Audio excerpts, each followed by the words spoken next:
철강 한국 위기라. 동남아발 재앙 온다. 올까요? 동남아에서 대한민국에게 철강의 충격을 가져다 줄 수 있을까요? 충분히 가져다 줄 수 있습니다. 여러분 이거 한번 보세요. 6년 동안이에요. 앞으로 6년 동안. 6년 동안 동남아의 철강 생산 능력 증가율이 무려 말입니다. 45.3%예요. 엄청나죠? 예. 실질적인 지표를 보면 말입니다. 이거 놀라운 수준이에요. 보세요. 예. 2019년까지만 하더라도 7,460만 톤 생산했거든요. 그런데 2022년에는 8,040만 톤으로 늘어나더니요. 2025년까지 가면 1억 840만 톤이 된다.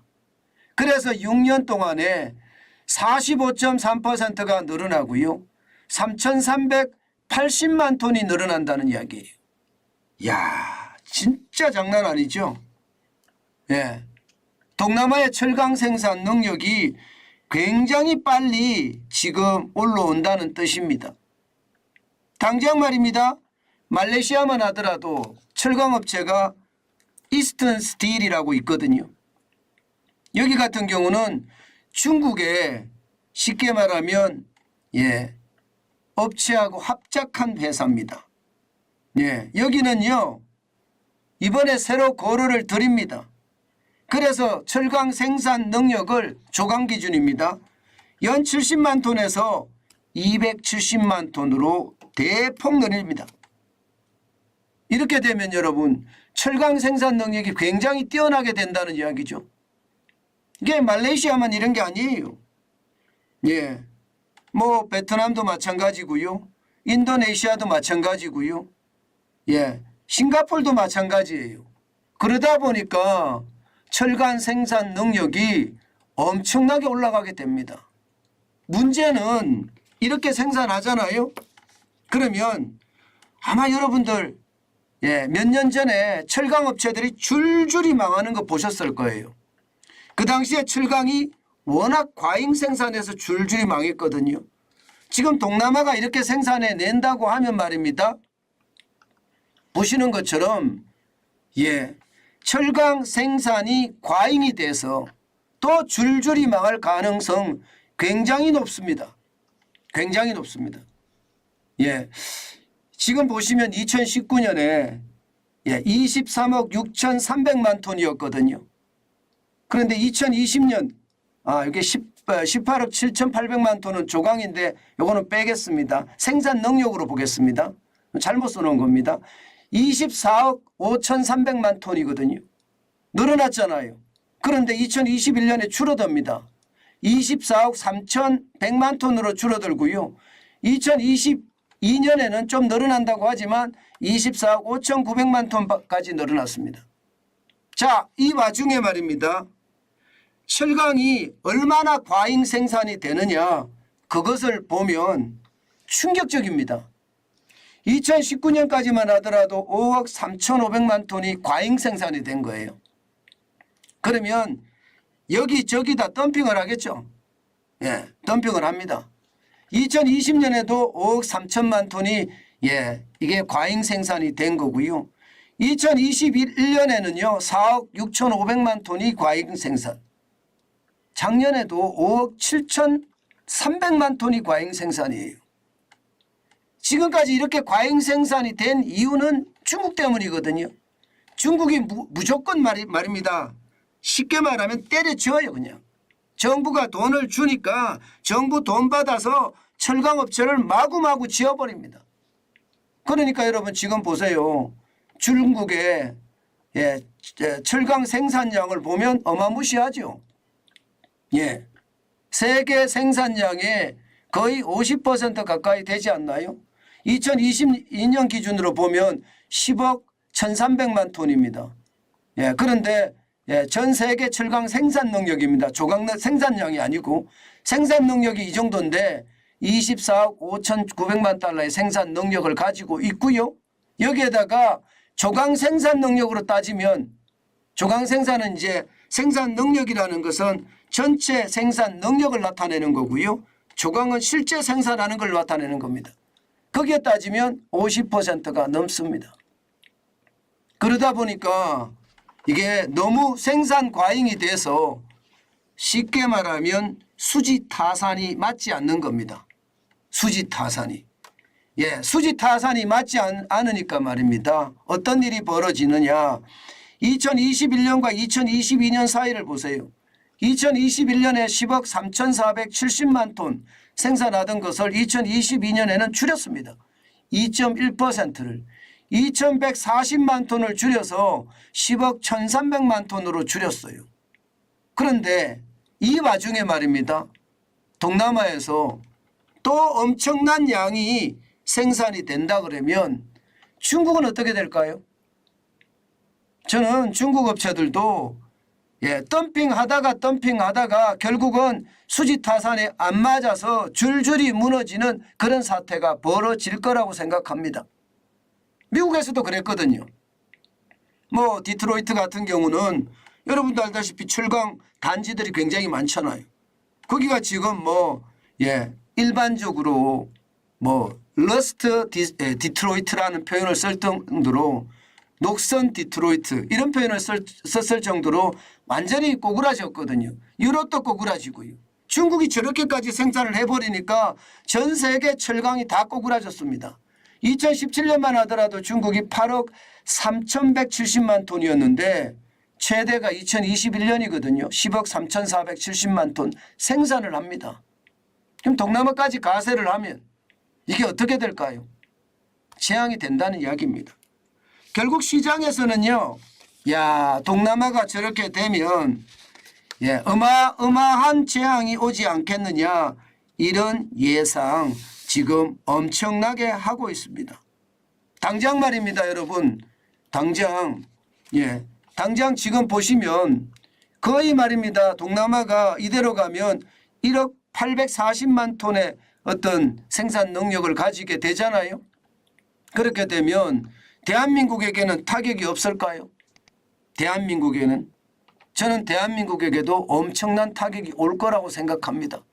중국이 값싸게 전 세계에 뿌렸듯이 지금 2018년에 7,250만 톤 생산하던 대한민국의 생산 능력은요. 2020년에는 6,071만 톤으로 꼬꾸라졌고요. 2022년에는 6,590만 톤으로 꼬꾸라졌습니다. 2021년은 7,042만 ton이었거든요. 그때보다 줄어들었습니다. 적어도 6.5% 이상 줄어들었고요. 5년 사이에 9.1%가량 줄어들었습니다. 660만 톤이 줄어드는 거예요. 자, 이렇게 되면 여러분 철강이 괜찮겠습니까? 그러니까 동남아발 재앙이 온다는 것도 그 이야기예요.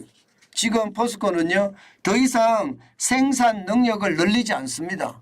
늘려봤자 이게 중국에서 저가로 생산된 것 또 게다가 앞으로 동남아에서 저가로 생산될 것 이런 것을 감안을 하면 결국은요. 버텨나가지 못하기 때문이에요. 사실 말입니다. 대한민국에서 생산하는 철강 굉장히 품질이 좋습니다. 그렇지만 아무리 품질이 좋아도요. 이게 기업의 입장에서는 이게 그만큼 남느냐 안 남느냐 이런 문제를 따지기 때문에 결국은 싼 철강을 쓸 수밖에 없고요. 당장 우리나라에서도요. 중국의 철강을 엄청나게 갖다 쓰거든요. 그렇게 생각하면 철강업체들 앞으로 굉장히 어려워지지 않겠느냐 이렇게 이야기합니다. 이미 말입니다. 제품값이 40% 가까이 떨어졌다는 이야기도 많이 나오는 거고요. 앞으로 말입니다. 지금 6년 만에 최대의 과잉 생산이라고 이야기하거든요. 이렇게 되면 여러분 예상했던 것보다가 세계 경제가 받쳐주지 못한다면요. 결국 말입니다. 철강업체들도 줄줄이 무너지는 그런 최악의 사태를 맞지 않겠느냐, 이런 예상도 많이 합니다. 중국은 말입니다. 현재까지 말입니다. 철강업체만 13개예요. 그런데 이 13개가 전 세계에 나가서 합작법인을 9개나 세웠습니다. 그중에서도 아세안 지역에 가장 많습니다. 그렇게 생각하면 여러분, 결국 말입니다. 중국의 어떤 쉽게 말하면 인해 전술의 전략, 값싼 제품을 그냥 전 세계에 뿌려서 시장을 지배하고 나면 그때부터는 값을 올리는 그런 아주 최악의 전략이 저는 먹혀 들어갈 것 같다, 이런 생각이 듭니다. 물론 각국들도요, 철강에 대한 보호무역을 하겠죠. 지금처럼 중국이 저렇게 생산을 해서 전 세계 시장에다가 값싸게 뿌리니까 충분히 최악의 상태를 맞을 수도 있겠죠. 저는 그거보다 동남아가 저렇게까지 생산을 하잖아요. 그러면 그에 대한 충격파가 저는 어마무시할 거라고 생각합니다. 물론 대한민국은 견뎌낼 수 있을 거라고 생각을 해요. 그렇지만 포스코도 옛날 포스코가 아닌 것 같거든요. 옛날의 포스코는요, 기본적으로 말입니다. 철강 보국입니다. 그런데 지금 포스코는 노동조합이 파업을 한다고 할 정도로 이게 옛날하고 분위기가 굉장히 달라진 것을 보면요, 결국 말입니다. 동남아의 조강 생산이 늘어나고 그에 따르는 생산량이 대규모로 빠진다면 중국 업체보다 우리 업체가 더 빨리 망할 수도 있다, 그런 생각 당연히 해볼 수 있습니다. 제가 그래서 여러분들에게 철강에 대한 이야기는 잘 안 합니다. 제가 포스코 홀딩스가 있지만 포스코 홀딩스를 분석하지도 않고요, 제가 보지도 않잖아요. 그 이유가 한 번쯤 또 철대를 맞을 때가 됐구나. 저렇게 되면요, 어느 업체가 망해도 줄줄이 또 망할 수 있거든요. 물론 6년 전 7년 전만 하더라도 최악의 상태에서 포스코가 살아나왔으니까 앞으로 살 거다, 이런 생각은 하지만 그만큼 말입니다. 상황은 그렇게 녹록하지는 않다. 그렇게 인정하는 게 좋을 것 같습니다. 투자도 여러분, 철강에 대한 투자는 진짜 조심하시고 또 조심하는 거 잊지 말았으면 좋겠습니다.